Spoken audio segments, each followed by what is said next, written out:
Buenas tardes. De nuevo le damos la bienvenida a los vocales de control que nos acompañan en este taller organizado por la Comisión de Regulación de Energía y Gas. Continuando con la exposición, le cedo la palabra a la asesora de la CREC, Ángela Sarmiento, para que continúe exponiendo el tema de energía eléctrica. Ángela, adelante por favor. Gracias Ricardo, hola de nuevo. Sigamos entonces con nuestro tema.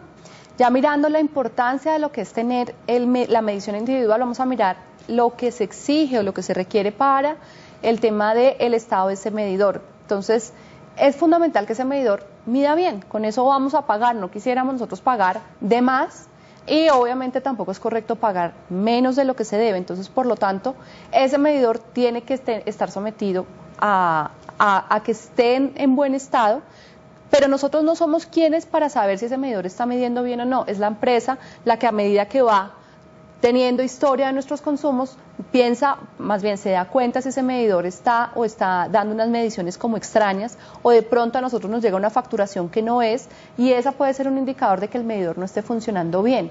Entonces nosotros no estamos obligados como usuarios a verificar que el medidor esté funcionando todo el tiempo, pero sí estamos en el compromiso de que cuando la empresa identifique que ese medidor está funcionando mal, nosotros tenemos que tomar las acciones para cambiarlo. ¿Por qué? Porque el medidor es nuestro, ese medidor está en nuestra casa, ese medidor hace parte de nuestra instalación. Muchas personas lo habrán comprado por sus propios medios en los diferentes lugares, lo habrán instalado, por lo tanto el medidor es de ustedes deben encargarse de hacer esos cambios, no la empresa. Ahora, podemos acordar con la empresa que nos haga ese cambio y que nos lo incluya en la factura, pero la responsabilidad de ese pago, de hacer eso oportunamente es de nosotros cuando exista falla en el medidor. Entonces, ese medidor, como le dijimos, es propiedad del usuario. Puede ser que algunas empresas, para atender bien a sus usuarios, decidan dar ese medidor dentro del contrato, pero eso debe estar claro en el contrato, de que el medidor no es mío, sino que por alguna razón la empresa lo colocó para poderme prestar el servicio, así que una vez que la empresa o lo quiera retirar o cuando yo me lo quiera pedir, tiene que estar esa información clara. Eso tiene que estar establecido en el contrato de condiciones uniformes. Tiene que ser claro que el medidor es mío o que el medidor me lo prestó la empresa en casos de que así lo decida hacer la empresa.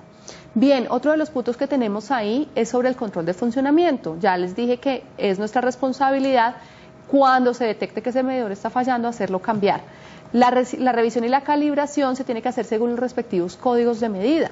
Ya les dije que hay un código de medida para el servicio de energía eléctrica y hay un código de distribución que tiene elementos de medición en el caso de gas por redes. Por lo tanto, según esos códigos se debe establecer cada cuánto o cómo se va a hacer la revisión de ese medidor. Hablamos aquí en este caso, por ejemplo, la revisión de ese medidor y de esa instalación entra dentro de la información que debe solicitarse cuando el distribuidor nos dice que ese medidor no está funcionando bien.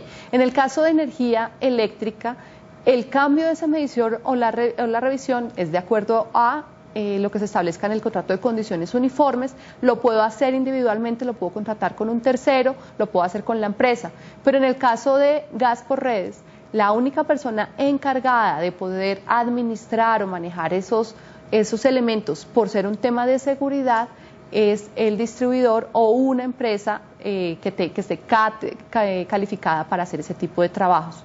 Adicionalmente, la ubicación tiene que ser un medidor que permita el fácil acceso a la lectura. Si no es así, la ley 142 y la resolución 108 del 97 establece que nosotros debemos modificar la ubicación del medidor. Es importante que las personas que van a hacer la lectura al medidor puedan hacerlo sin necesidad de estar esperando que sea un día que esté alguien en casa trabajando o que alguien se haya quedado para poderles abrir la puerta y hacerlos acceder al medidor. No, el medidor tiene que ser de fácil acceso de lectura desde la calle donde está la persona que va a hacer esa medición. Sigamos, Ricardo, por favor. Bien. ¿Cómo entonces nosotros tenemos un medidor? ¿Cómo es que nos miden o nos determinan el consumo facturable? Estos medidores van contando ellos arrancan un día cuando se conectan y empiezan a dar vueltas y contar y contar y contar y contar y siguen contando. Ellos no es que cada vez que la persona va me lo pone en ceros y vuelve y arranca, no. El medidor va contando toda la energía que hemos consumido o que él ha registrado desde que se puso en instalación. Por lo tanto, la lectura o la determinación del consumo es con la lectura que va a hacer la persona. Cuando se acerca al medidor, él va a ver un número. Y aquí les puse un ejemplo. Él ve un número que es 59.617, ¿cierto? Ese es el número que él anotó hoy y ese es el que se lleva. En la base de datos de la empresa va a haber un registro de la lectura anterior. La lectura del mes anterior, en este ejemplo, es 59.548. La diferencia que existe entre esos dos números es el consumo que tuve yo en ese tiempo en que me hicieron las lecturas. Por eso, si nosotros vamos a mirar nuestras facturas, en las facturas tiene que estar una información de qué día me hicieron la lectura y cuándo se va a volver a leer el medidor, ¿cierto? Esa información es útil para saber que son más o menos un mes de consumo para los periodos de facturación que son mensuales o 2 meses para los que son bimensuales. Bien, esa es la forma en que determinan mi consumo. Yo sé que ustedes van y se asoman al medidor y ven unos números y de pronto no entienden muy bien cómo es que yo veo un número tan grande y en la factura me sale 60, 80, 100. ¿De dónde sale ese número? Sale de la diferencia de las lecturas. Cuando ustedes vayan a hacer una reclamación, guarden las últimas facturas, por lo menos las últimas 6 facturas, y miren las lecturas del mes anterior. Ese número que aparece ahí, que dice lectura mes anterior, 59.548, ¿cierto? Ese número debe ser el que aparece como lectura actual para la factura del mes anterior. Ese fue el número que debe haber quedado registrado. Si ese no es el número que no quedó registrado, o hubo un error en la base de datos, o leyeron un medidor que no era, o hay algún error ahí en la facturación. Ese es uno de los puntos importantes para hacer control. Ahí tengo, o ustedes pueden observar una imagen, en algunas facturas me entregan esa información. Aparece la lectura actual, la lectura anterior, la diferencia de esos dos datos es el valor del consumo. Bien, ¿qué hacemos si nosotros no tenemos medida o no podemos acceder al medidor? Entonces se establece que me pueden facturar con una información mientras que ese medidor se vuelve a instalar o se instala porque estoy en el proceso de normalización o porque estoy haciendo el cambio de medidor porque estaba defectuoso. ¿Cómo me miden durante ese tiempo? Pues sencillamente me miden con una de estas opciones que aparecen ahí, con el promedio de otros periodos del mismo usuario, ¿cierto? Entonces miran las facturas anteriores y dicen, él normalmente consume más o menos, por ejemplo, los datos que tenemos ahí en pantalla, 69 kilovatios hora mes. Entonces, el mes anterior debe haber consumido 70, el anterior 71, después 68. Toman esos promedios y con eso es que me facturan.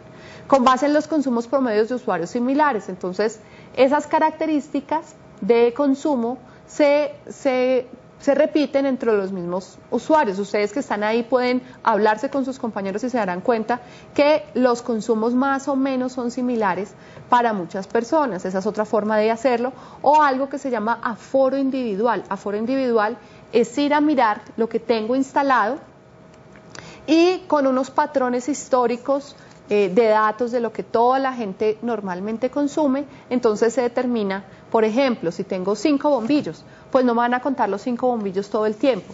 Los 5 bombillos se cuentan más o menos 8 horas que son de la noche o 5 horas que uno los dura prendidos en la noche por los tantos días del mes y calculan cuánta energía deberían haber consumido esos bombillos. Esa es una forma de cálculo del aforo individual, es decir, cuántas cosas tengo eléctricas instaladas en la casa y cuánto tiempo más o menos las puedo tener en uso y con eso puedo determinar el consumo.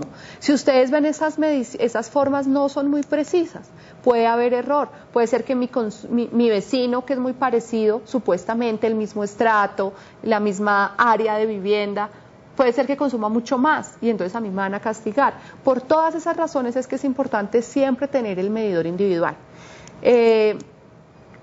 Bueno, hay unos casos especiales por las cuales yo no puedo tener el medidor, entonces también se dice cómo se va a hacer esa medición, que es muy parecido a la que tenemos ahí anteriormente, cuando por razones técnicas o de seguridad no se ha podido instalar el medidor, Cuando existe la medición colectiva, en estos casos de medición colectiva, el ejercicio de lectura es más o menos igual, pero lo que se hace sobre un medidor que es comunitario, que mide a muchos usuarios. Entonces, después de que yo obtengo ese valor del consumo del mes de ese medidor, se reparten la cantidad de suscriptores comunitarios que existen en esa medición colectiva. Entonces, y es muy parecido a cómo ocurre con los inquilinatos. Existe un solo medidor, pero muchas personas viviendo ahí, ya es al interior de esa vivienda o al interior el representante de la zona subnormal que se encarga de hacer, o de la zona de difícil gestión, que se encarga de repartir la cuenta entre todos los usuarios que habitan en esa zona. Y lo mismo pasa con los barrios subnormales. Sigamos. Bien, en el caso de facturación, ¿cada cuánto deben hacer la facturación? Para las áreas urbanas debe ser mensual o bimestral. Ahí creo que se me fue un error, qué pena con ustedes, eso es bimestral, mensual o bimestral. Y las áreas rurales o de difícil acceso si son trimestrales o semestrales. ¿Eso quién lo define? Lo define la empresa.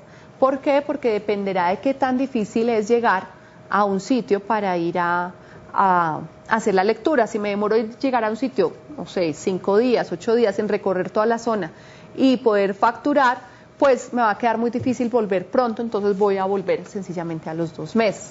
Esas características las define el prestador, pero deben estar claras en el contrato. En el contrato me deben decir mi facturación, si es mensual, bimensual, trimestral o semestral. Adicionalmente, a mí no me pueden unir 2 facturas, que se les olvidó enviarme la factura y ya cuando me llega la de 2 pagos. No, los periodos de facturación tienen que hacerse de forma tal que la factura me llegue pasado el periodo en que me fue medido y leído el medidor, y me dé tiempo todavía a que se haga la lectura para a lo largo de ese mes, y después llegue la factura del siguiente mes. O sea, no me pueden acumular facturas. La única razón por la cual me pueden acumular facturas es porque yo dejé de pagar. Entonces, si ya uno dejó de pagar, al siguiente mes le llega el recibito ahí, colorcito rosado, diciendo, cuidado, que usted no ha pagado. De resto, si es por omisión de la empresa, no pueden, se les olvidó ellos a facturar, no mandaron a una persona a leer con tiempo. Ese tipo de situaciones no me las pueden pasar a mí como usuario, y por lo tanto terminé yo pagando de golpe 2 facturas. También se puede hacer facturación con otros servicios, eso está permitido, y también, creo que ustedes ya lo saben muy bien, no me pueden obligar a pagar todos los servicios de forma conjunta, lo puedo hacer en forma separada. Estos elementos que aparecen aquí, cuando hay falta de emisión, si es por culpa de la empresa, porque la empresa omite colocar esa medición, no me pueden cobrar ese consumo. Si es por omisión del usuario, que yo no coloco el medidor, la empresa me insiste y yo no lo coloco, pues se puede suspender el contrato. Eso ya lo hemos hablado. Si quieres podemos pasar a la siguiente presentación. ¿Cómo es que nos hacen la liquidación de los consumos? Este es un punto que ustedes nos pidieron el favor de que les explicáramos muy claramente. Entonces, resulta que los periodos de facturación son diferentes. Ellos tienen que atender muchos usuarios y tienen poco personal. Entonces, obviamente al día se podrán leer 100, 200 casas, pero una persona no puede leer muchas más allá de lo humanamente posible dentro de un horario normal de trabajo. Entonces, los periodos de facturación generalmente se corren. Voy a pararme aquí para explicarles. Uy, dame permiso. Si quieres, para escribir aquí. Gracias. Listo. Entonces vamos a hacer un ejercicio sobre lo que tenemos en este tablero. Gracias. Entonces, estos son los que tengo yo aquí resaltados.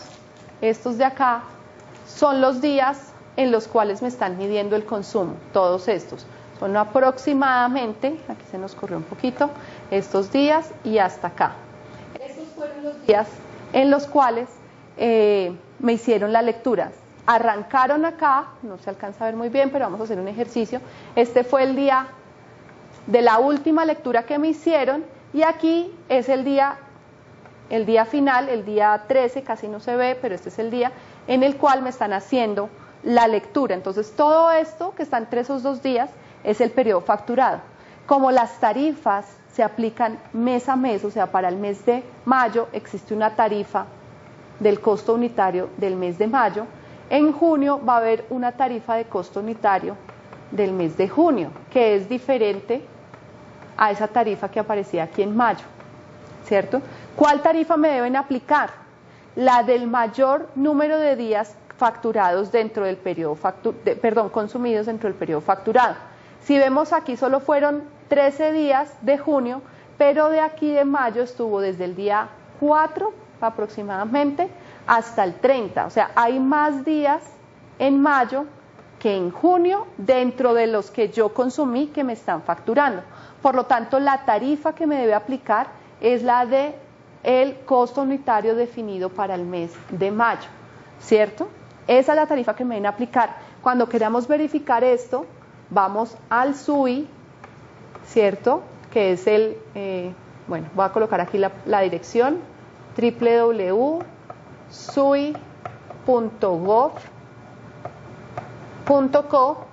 que en esta dirección está la información de todas las tarifas de las empresas aplicadas y por lo tanto la tarifa del mes de mayo que me dieron haber aplicado, cuando yo vaya a verificar, tiene que ser exactamente igual a la que está acá. Si tengo algún error, puedo escribirle a la superintendencia para que ellos verifiquen. Bien.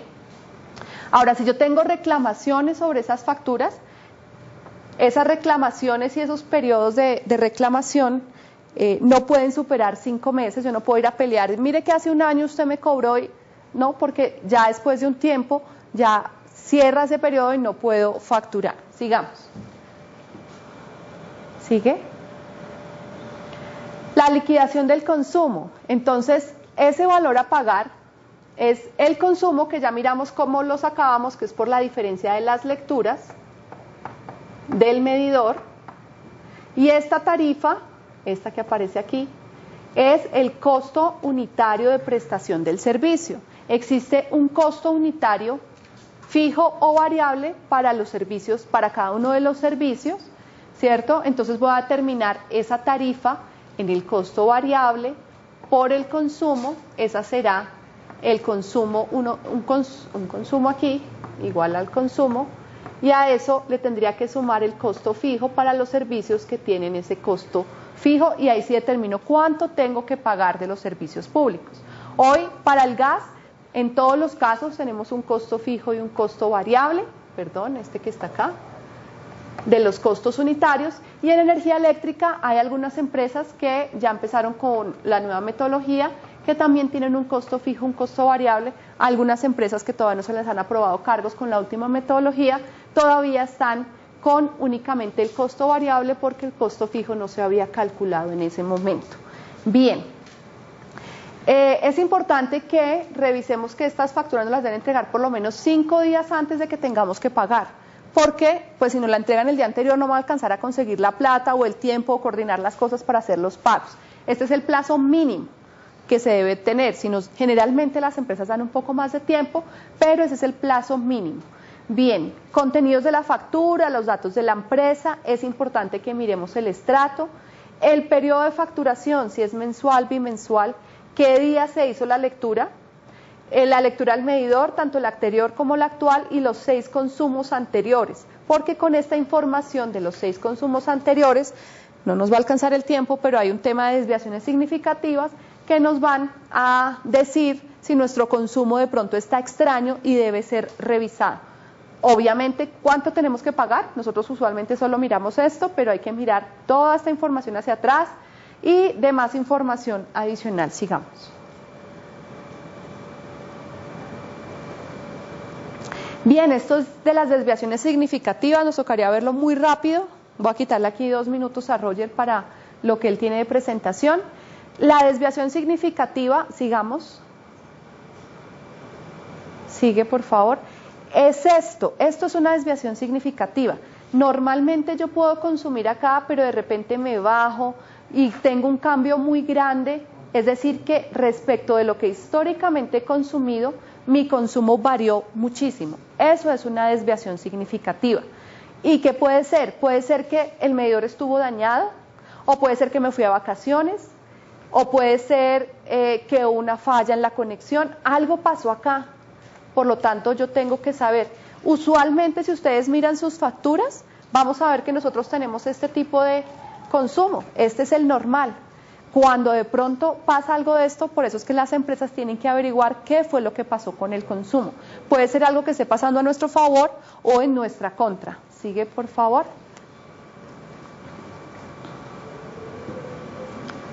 Bien, estos son simplemente ejemplos de esas variaciones reales que existen en los consumos, pero yo sé que es un tema muy delicado, para ustedes ha sido muy importante esa información, y actualmente la comisión está trabajando al respecto para desarrollar unas nuevas propuestas. Yo creo que ya ahí con eso acabamos el tema de medición y facturación.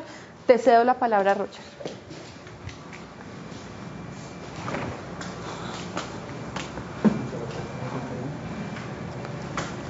Bueno, continuamos entonces aquí con nuestro taller. Me permito indicarles a nuestros vocales de control que este taller está siendo grabado también para poderlo publicar en la página web de la entidad a través de su canal de YouTube, información que les haremos llegar, y también las presentaciones se pondrán a disposición de la ciudadanía precisamente para que puedan tener un fácil acceso a la información que hoy hemos expuesto.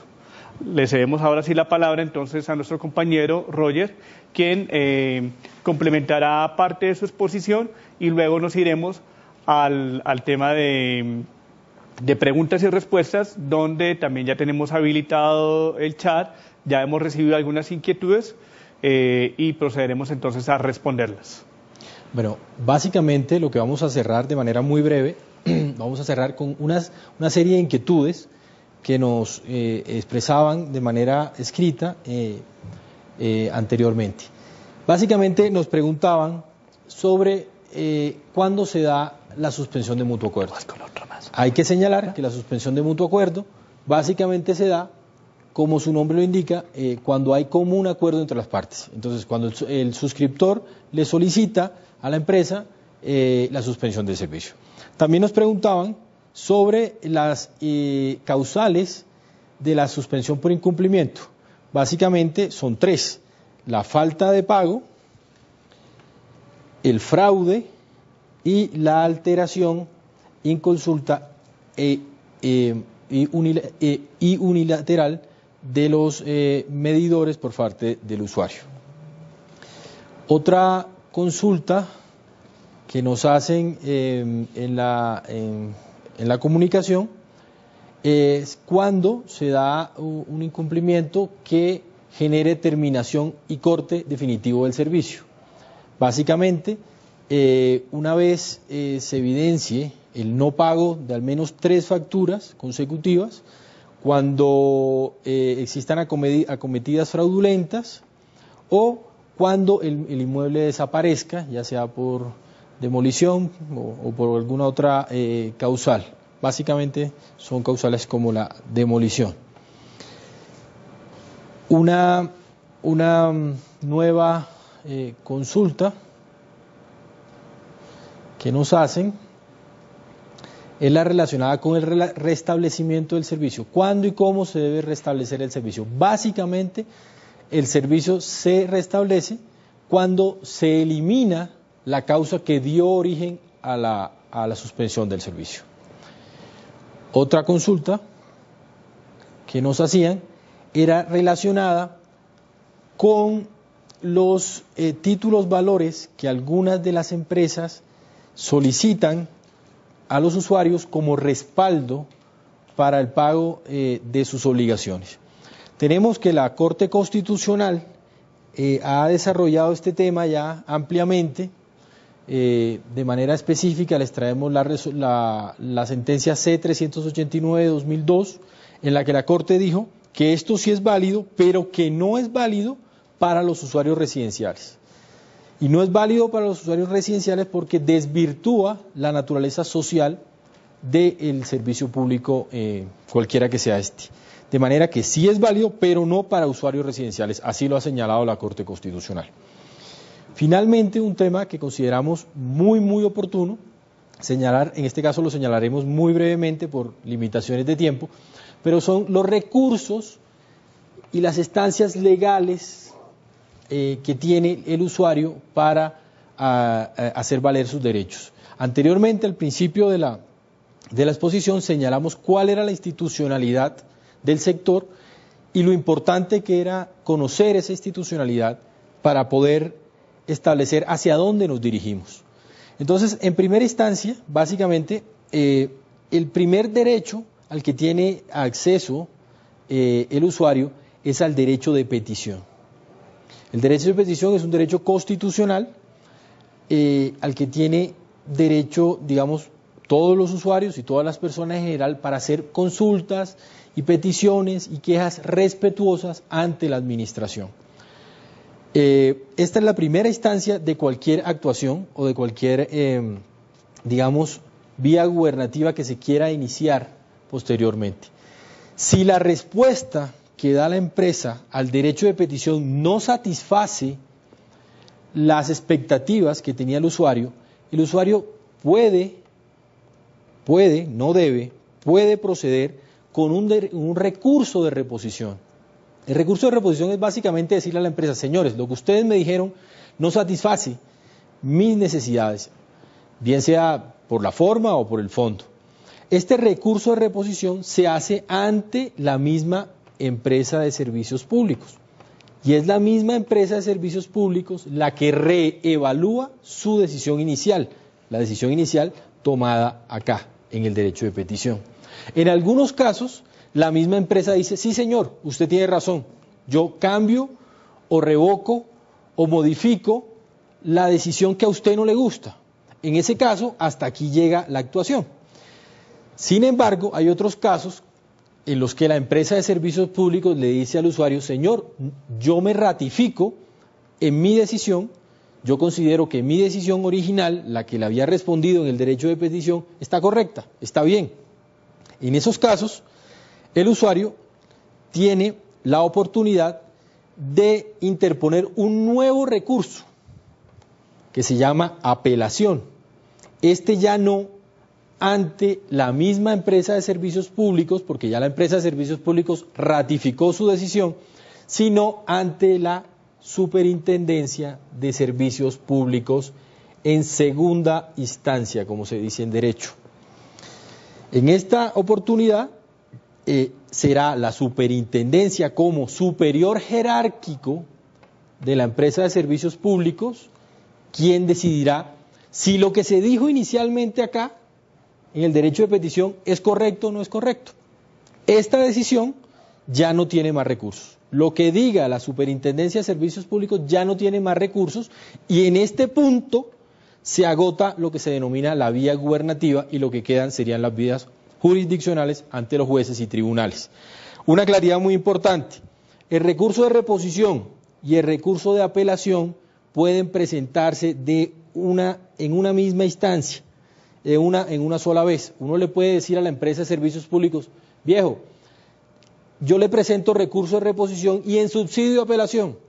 Eso quiere decir que si la empresa considera que se ratifica en su decisión, ella misma, la empresa, debe enviar esa decisión directamente a la superintendencia, ella misma, para que el usuario no se desgaste volviendo a enviar la misma petición a la superintendencia.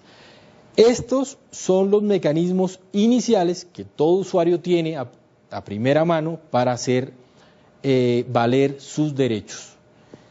Lo que sigue después de este tipo de medidas y de recursos es la vía jurisdiccional, pero ya digamos esa es otra instancia que no vamos a ver en este evento.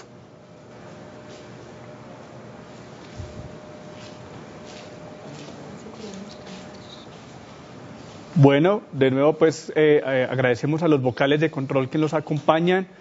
Vamos a proceder a las preguntas y respuestas que nos han solicitado por parte de ustedes desde las diferentes ciudades. Repetimos, estamos desde Medellín, Bogotá, Pereira, Bucaramanga, Ibagué, Buenaventura. Y ya tenemos algunas preguntas que vía chat nos han remitido. Desde Medellín, esta pregunta nos la hacen sobre tema de energía eléctrica. Se la voy a le voy a pedir a la doctora Ángela que nos ayude a responderla, es lo siguiente. Si el usuario paga el medidor y por fallas técnicas se tiene que cambiar, ¿por qué nuevamente el usuario tiene que pagar ese medidor si los únicos que manipulan los medidores son personas encargadas? Doctora Ángela, usted nos puede dar claridad y anexo otra más. ¿Nos pueden dar, por favor, mayor claridad con respecto al cambio de medidores? Claro que sí. El medidor lo compramos nosotros. Supongamos que se lo compramos a una ferretería. De pronto el medidor viene defectuoso, lo instalamos y a los 2 meses se daña. Entonces nosotros tenemos que hacer ejercicio de esa garantía, ir al fabricante o a la ferretería donde lo compramos y decir, mire, ese medidor sale dañado. Por eso es que tenemos que hacer nosotros. Ahora, si se lo compramos a la empresa cuando se lo compramos tiene que entregarnos una garantía física, así como la que nos entregan cuando vamos a comprar a un almacén de cadena, una licuadora, una lavadora, que dentro de la caja viene una garantía. Asimismo, la empresa tiene que entregarnos la garantía del medidor que nosotros le hemos comprado a ellos. Cuando dice que la única que lo manipula es la empresa, yo creo que nadie lo debe manipular, ni siquiera la empresa. El medidor se instala, debe quedar de una forma que nadie debe tocarlo. La empresa va solamente a leerlo, es decir, solamente puede mirar. Si nosotros queremos ponerlo en una caja con una reja y que nadie lo pueda tocar, lo podemos hacer. Lo importante es que alguien pueda mirar, porque el señor que va cada mes a la casa solo va a mirar los números, él no va a tocarlo, no va a manipularlo. Por lo tanto, la empresa tampoco lo manipula. ¿Cuándo lo manipula una empresa? Cuando el medidor está dañado y tiene que llevárselo. Entonces ahí me uno un poquito con la siguiente pregunta, que nos preguntan sobre cómo es ese tema del cambio de medidor. Nos tienen que notificar que el medidor está presentando fallas, nos tienen que informar, por tanto, que nos van a hacer medición o que nos van a, facturar mientras tanto con promedios de consumo o con consumos estimados, porque no va a haber medidor, y que va a ir una persona a la empresa a retirar ese medidor, ¿sí? No es de que nosotros lleguemos a la casa y hay una nota que diga, su medidor me lo llevé.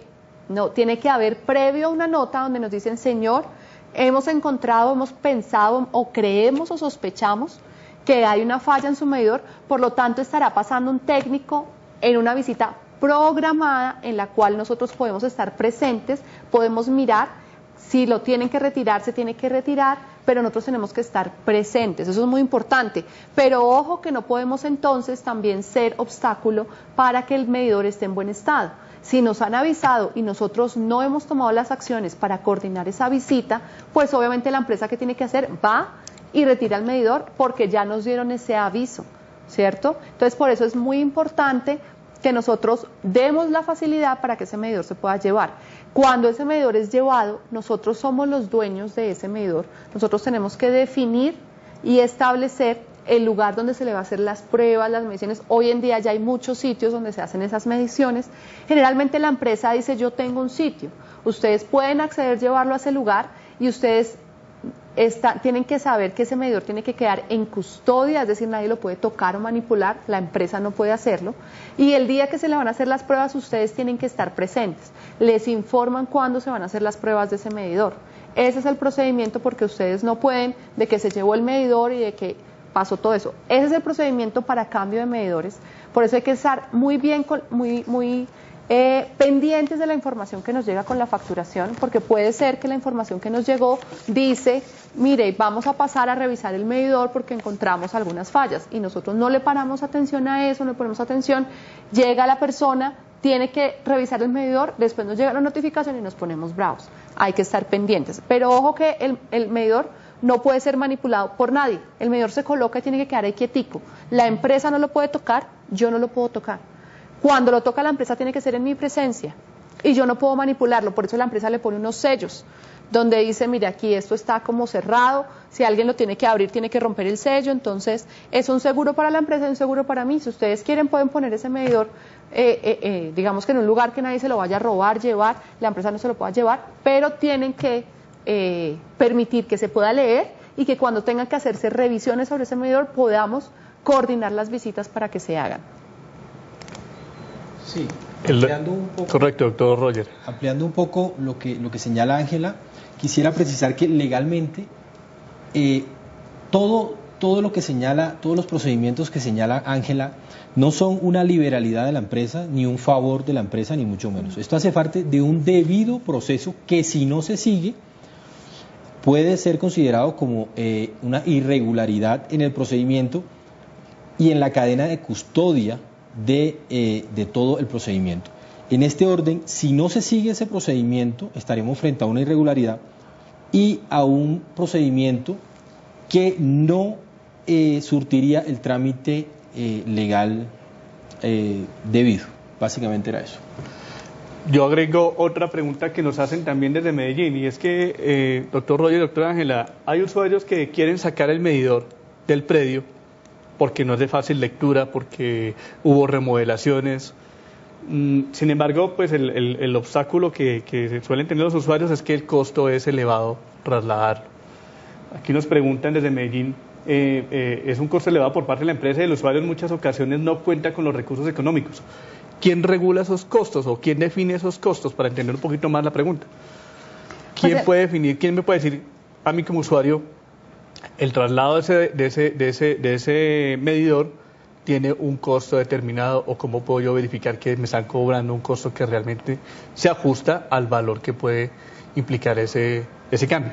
En el caso de energía eléctrica, estas modificaciones son parte de la instalación del usuario, es decir, no tienen que ser hechas por la empresa.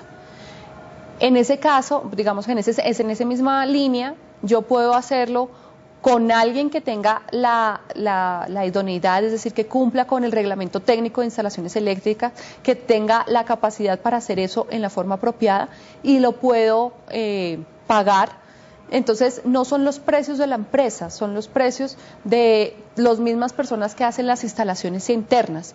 Si usted cotizó ese trabajo y le pareció muy costoso, busque otra empresa que realice ese mismo trabajo, pero les recomiendo, a veces nosotros queremos hacerse lo que un amigo me lo hace, que eso hacer ese cableado no es tan difícil, y podemos estar haciendo una falla que nos va a generar o mayores consumos, que sería hasta lo menos peligroso, o algo que pueda hacer un cortocircuito que pueda hacer una lesión a una persona que esté dentro de la casa. Entonces, por favor, esas instalaciones, no busquemos que el más barato es el mejor, sino busquemos una persona que cumpla con lo exigido por la reglamentación nacional, que es el Reglamento Técnico de Instalaciones Eléctricas, para hacer ese tipo de instalaciones, y por eso lo puede buscar. Hay muchísimos precios, hay gente que cobra mucho más, hay gente que cobra menos, pero que cumpla con las condiciones. En ese mismo sentido, como no son empresas prestadoras de servicios las únicas que hacen ese servicio, no es un cobro regulado. Porque así como no está regulado la instalación eléctrica cuando ustedes la hacen interna, que quieren cambiar la instalación o hacer un segundo piso de la casa, esa instalación interna, ustedes la contratan por fuera, esa misma persona que les hace esa instalación es la que puede hacer el cambio del medidor. Entonces, por esa razón es que no es un cobro regulado. En el caso de gas por redes, digamos que existen unas empresas certificadas que tienen esa idoneidad para hacer esas instalaciones dentro de los hogares también, y por eso pues también ahí, sin embargo, pues ahí sí el costo de conexión y otros valores sí están regulados, pero los que hace únicamente la empresa, que es ir a conectar el medidor. De resto, hacer el cambio de las instalaciones internas, eso lo pueden hacer de la misma forma que les expliqué anteriormente. Sí. Como habíamos visto al principio de la exposición, la Comisión de Regulación en su labor solo llega hasta la cometida, hasta el medidor. Hasta ese punto regula la comisión. Del medidor hacia adentro son actividades internas del inmueble. De tal manera que, como decía la doctora Ángela, hay una oportunidad de mercado, eventualmente las personas pueden acercarse al proveedor que les consideren más económico, de mejor calidad, pero no es un tema que regule la comisión.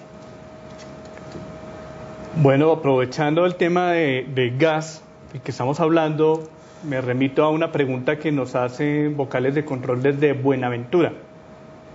La pregunta puntual es: ¿por qué en Buenaventura el servicio de gas es más costoso que en otras ciudades? Vemos esa pregunta es recurrente, vemos que es recurrente en diferentes ciudades, sobre todo en ciudades distantes. Doctor Roger, ¿usted nos puede ayudar con la respuesta? Sí, inicialmente hicimos un muy breve ejercicio de ilustración de la cadena productiva del gas. Básicamente lo que sucede es que las fuentes de producción del gas en Colombia están ubicadas fundamentalmente, sin que sean de manera exclusiva así, en la costa Caribe y en los llanos orientales.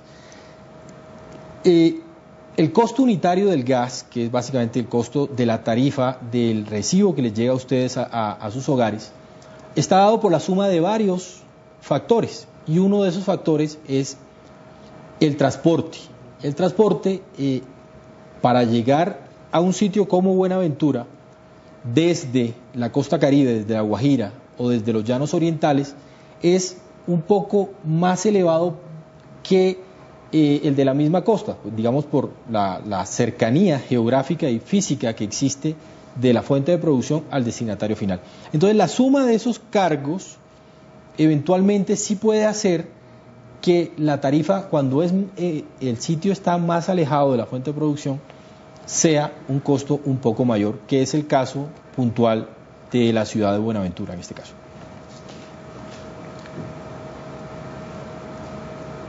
Bueno, continuando con nuestra sesión de preguntas, desde Buenaventura una pregunta que tiene que ver con energía eléctrica. Puntualmente nos dicen acá, ¿por qué una población que utiliza energía solar por medio de paneles, la empresa de energía les cobra una tarifa diferente? Doctora Ángela, de pronto nos puede ayudar con la respuesta. Claro que sí. En el sistema de energía eléctrica tenemos dos zonas grandes, una es la zona interconectada y la otra es la zona no interconectada. El sistema interconectado tiene muchas plantas de generación de diferentes características, hidroeléctricas, térmicas de gas, térmicas de carbón, térmicas con diésel, tenemos parte un poco de eólica, y todo esto se integra a una misma red, y entonces la energía viene de muchas fuentes, de muchos tipos de fuentes, y va asimismo a muchos usuarios. Esta es la zona interconectada. En el caso de los paneles solares de zonas que no están interconectadas, lo que nos cobra la empresa de servicios pues es obviamente diferente a lo que cuesta todo esto del sistema interconectado, pero también nos tiene que cobrar la infraestructura que se ha colocado, el servicio de facturación, el servicio de mantenimiento de esos paneles. Hay que tener plata reservada para hacer el cambio de las baterías con las cuales estos paneles almacenan la energía capturada por el sol y que no la pueden entregar cuando ya no hay sol.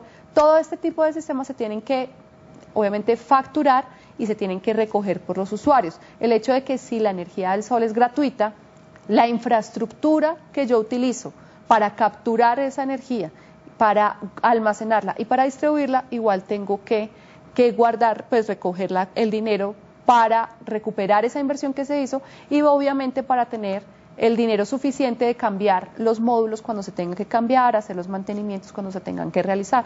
Eso es lo que se cobra. Entonces, a veces pensamos que el hecho de tener una facturación de un sistema solar que es gratuito, no va a haber cobro de servicio, pero sí siempre existe un cobro asociado. Entendido, doctora Ángela. Bueno, otra pregunta que tiene que ver con el tema de facturación, y es el de los servicios asociados o productos asociados a la factura. A veces uno compra para que le cobren en la factura de una manera, digamos, extra, no tiene que ver con el servicio de energía eléctrica puntualmente, pero compra uno pólizas de seguro, o el SOAT del carro, electrodomésticos. La pregunta que nos hacen desde Buenaventura, y coincide también con otra que nos hacen desde Medellín, tiene que ver precisamente con eso. Cuando uno paga una póliza, por ejemplo, o si uno quiere retirarse, ¿le devuelven el dinero que uno ha pagado? ¿Cómo funciona ese esquema de servicios o productos adicionales que lo vinculan en un mismo pago a la factura, pero que no corresponden directamente al tema de prestación de servicio de energía eléctrica? Pues ahí un poco voy a retomar algo de lo que decía el doctor Gallego, y es que nosotros regulamos lo que son servicios públicos. Dentro de ese papelito, pues ustedes han visto, viene propaganda, asimismo puede venir otro tipo de información y otro tipo de productos que podamos comprar. con la misma empresa, con empresas que tienen facturación con esa empresa. Entonces, lo que está regulado, lo que está establecido en lo que le hemos explicado, del contrato, del derecho de petición, de los recursos, de todo esto, es sobre el servicio público domiciliario. Lo demás rige por los derechos de comercio que regulen esas respectivas actividades. Entonces ya, si por ejemplo estamos hablando de pólizas de seguro, cosas de ese estilo, tenemos que acudir a la empresa bajo la cual estamos asegurados. Si no nos, digamos que no nos satisface esa respuesta, ya no nos vamos a quejar ante la superintendencia porque porque la factura venga con el servicio de gas, por ejemplo, no. Nos vamos a ir a quejar con la superintendencia que regula eso, que será la superintendencia financiera. Sí. Yo quisiera hacer una claridad. Este tema fue tema de mucho debate cuando el nuevo esquema de servicios públicos entró al país, por allá en 1994. La Corte Constitucional debatió ampliamente este tema y encontró que lo que decía la doctora Ángela, una cosa es el servicio público como tal y otra cosa son las arandelas que le van pegando las empresas que son propias de una actividad comercial diferente. La Corte consideró que sí era posible dejar dentro de una factura de servicios públicos estas otras actividades, pero separándolas de servicio público. ¿Esto qué quiere decir?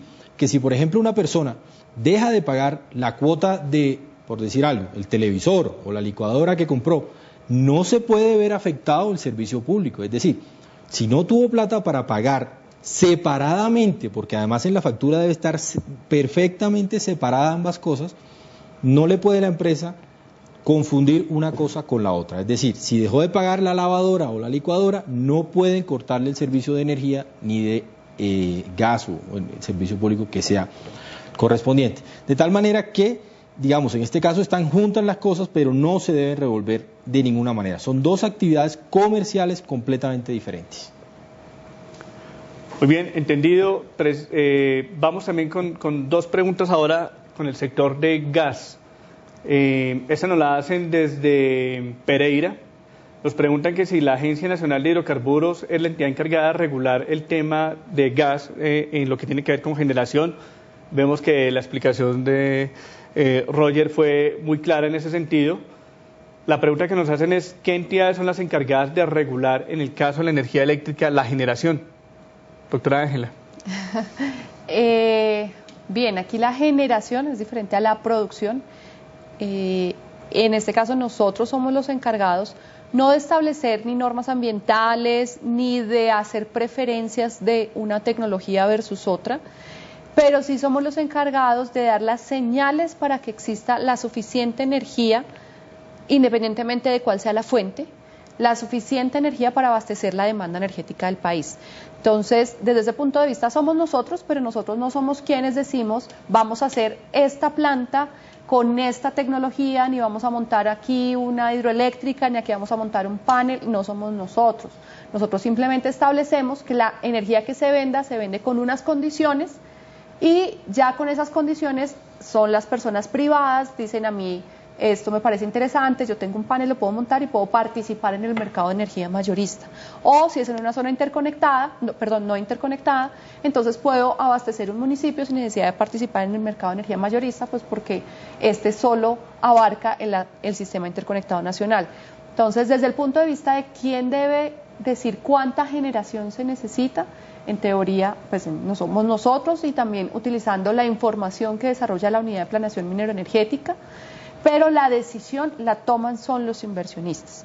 Aquí nosotros no establecemos ni una ni otra tecnología en particular, ni una ni otra zona geográfica, ni aprobamos una u otra zona geográfica, no importa dónde esté la generación, se conecta al sistema interconectado nacional, se encarga de llevarse la red hasta la zona donde se necesita y eso es como el único compromiso. Ustedes ponen la generación o el inversionista dice dónde coloca la generación, nosotros llevamos hasta allá las líneas de transmisión para que esa generación pueda evacuarse y llevarse a la demanda nacional. Pero nosotros no establecemos si es en una zona, en un departamento, o si es con un río, o si es con diésel, o si es con gas. Nosotros no establecemos esas condiciones. Sí, una precisión, Ricardo. Si bien la energía eléctrica y el gas son servicios públicos que se pueden considerar muy cercanos, y de hecho lo son y tienen una regulación parecida. El gas en sus inicios es un hidrocarburo. En la medida en que es un hidrocarburo, la manera como empieza la cadena productiva del gas y de la energía es diferente. Por eso señalábamos inicialmente que el hidrocarburo como un bien que está en el subsuelo es de propiedad de la nación. En cuanto es de propiedad de la nación, para poder explotarlo se necesita una concesión del Estado. Y la concesión que da el Estado la da indiferentemente para hidrocarburos líquidos o gaseosos. Es decir, muy posiblemente una empresa petrolera empieza a hacer su labor de exploración pensando en encontrar petróleo, pero es muy posible, y en muchos casos sucede, que encuentre gas. Por eso, en este caso, digamos, el esquema y el modelo es diferente, porque es un bien de la nación que está en el subsuelo y que la nación, para permitir su explotación, lo concesiona, como en el caso de las minas, por ejemplo. Es el mismo caso básicamente. Entonces, si bien son servicios públicos muy parecidos en su regulación, en sus inicios son bastante diferentes. Bueno, voy con una pregunta que nos hacen desde Bucaramanga, para luego proceder a otra sesión de preguntas con el tema de medidores, que ha generado más inquietudes por parte de nuestros vocales de control que nos acompañan hoy. En el caso de Bucaramanga, lo que nos preguntan es por qué se presentan irregularidades en el cobro del servicio de gas en los municipios. El vocal de control nos especifica aquí en el caso de Vélez Santander, pero más allá del tema, obviamente esa pregunta habría que hacérsela directamente a la empresa, cuál es la situación que se puede estar presentando, pero el vocal de control nos dice aquí que lo que suele suceder es que desafortunadamente se presentan casos omisos a las reclamaciones y simplemente se cobran todos los meses diferentes tarifas. Yo sugiero, y me voy adelantando un poco la respuesta, hacerla a través de un derecho de petición, como nos lo acaban de explicar, hacer este ejercicio, y no obstante le pido pues al doctor Roger que nos indique de nuevo qué recursos tenemos nosotros como usuarios ante las empresas de servicios públicos. Sí, ya lo habíamos visto anteriormente, lo repasamos de manera breve. Lamentablemente no nos señalan cuál es la irregularidad puntual que señalan en Vélez Santander, en la empresa. Pero básicamente todos los usuarios, por mandato constitucional y legal, tienen derecho a hacer uso del derecho de petición en primera instancia. Usted le envía un escrito a la empresa y le solicita información sobre las circunstancias que usted considere que son irregulares. Si esa respuesta que la empresa le da no satisface sus expectativas, usted le presenta un recurso de reposición a la empresa. La empresa tiene dos alternativas: o se ratifica o cambia de posición. Si cambia de posición, pues maravilloso, seguramente le estará dando la razón a su requerimiento, pero si se ratifica en su posición, usted puede ir donde la Superintendencia de Servicios Públicos. Para que sea la Superintendencia de Servicios Públicos, que para estos casos es un superior jerárquico de la empresa, decida, como un tercero independiente, decida quién tiene la razón. Ahora, hay dos superintendencias de servicios dos superintendencias que regulan diferentes aspectos, como lo vimos anteriormente. Para lo relativo al servicio público domiciliario, debe dirigirse a la Superintendencia de Servicios Públicos. Para lo relativo a temas técnicos, reglamentación técnica y derecho a la competencia, debe dirigirse a la Superintendencia de Industria y Comercio. Doctor Roger, agrego también con otra pregunta que nos hacen desde Buenaventura, y es ¿cuánto tiempo debemos esperar como usuarios la respuesta que nos puedan dar las empresas? ¿Hay un tiempo determinado dentro de ese derecho de petición? Sí, hay un tiempo determinado. Está reglamentado por el Código de Procedimiento Administrativo y de lo Contencioso Administrativo. El derecho de petición tiene un término de respuesta de 10 días. Siempre en derecho, cuando se habla de días, debe entenderse días hábiles. Los recursos de reposición y el de apelación tienen un término de 2 meses. En este caso es diferente. Cuando se habla en derecho de meses, se habla del bloque del mes, del día, del calendario. Entonces, para el derecho de petición, 10 días hábiles, para los recursos, 2 meses. Entendido. Recojo ahora preguntas, como les había anticipado, sobre los contadores. Tomo nota de preguntas que nos hacen desde Buenaventura y desde la ciudad de Bogotá. Desde Buenaventura nos preguntan por qué se han cambiado medidores eléctricos sin avisar a los usuarios, sabiendo que de pronto pueden estar en buen estado. Esa es una pregunta que la complemento con otra que nos hacen desde Bogotá, donde nos indican que en el caso de Codensa, que es el comercializador en la capital del país, están implementando un programa piloto de cambio de medidores, de los cuales nos dice aquí el vocal de control, 40.000, entiendo yo que debe ser pesos, 40.000 pesos son gratis, dice él acá, y el resto lo paga el usuario. La pregunta que él plantea fundamentalmente es, ¿estoy obligado a entregar mi medidor antiguo y tener que pagar por uno nuevo? Sería bueno de pronto entonces especificar tanto, creo que no solamente para el tema de energía eléctrica, sino también para el tema de gas, ¿en qué momentos sí es necesario cambiar ese medidor? Bien, recientemente se estableció la resolución 38 del 2014 que habla sobre el código de medida y resulta que si ustedes han mirado, hay medidores que llevan muchos años instalados. Al llevar muchos años instalados, uno cree que están midiendo bien, ¿no? Para que estén dañados no tiene que estar saliendo humo, puede ser que estén midiendo lo que no deben medir y puede ser en perjuicio de nosotros o puede ser también en perjuicio de la empresa. Entonces se estableció un plazo para hacer cambio de medidores porque las cosas se dañan y hay que cambiarlas y hay que poner unas que estén en mejor estado.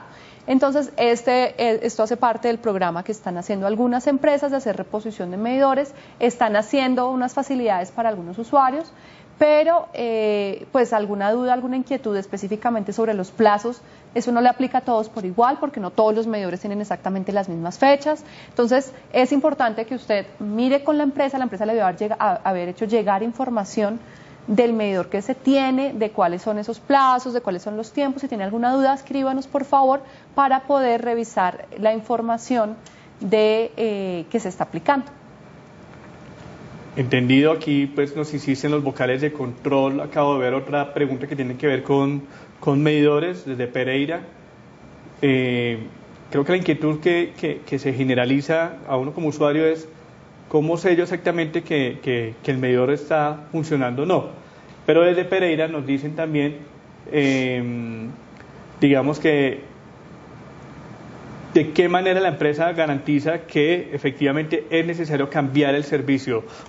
Usted nos explicaba que uno como usuario puede entregar, digamos, en custodia ese medidor a una empresa que debe ser certificada, si entiendo bien, y que es esa empresa que no directamente es la empresa de servicios públicos, sino una empresa que se encarga de hacer esas revisiones, la que nos indica si efectivamente el medidor es necesario cambiarlo o está presentando alguna falla. ¿Es correcto? Bien, hay que mirar un poco el detalle de cada información. En el caso, sí se estableció que digamos que debo saber exactamente qué tipo de medidor tengo, qué características tiene ese medidor. Para saber si el medidor está funcionando bien, tienen que hacérsele pruebas. Entonces, lo que les expliqué hace un momento, bueno, antes de las preguntas, y es que cuando hay sospecha que el medidor está fallando, pues obviamente está todo el debido proceso para poder hacerle inspecciones a ese medidor.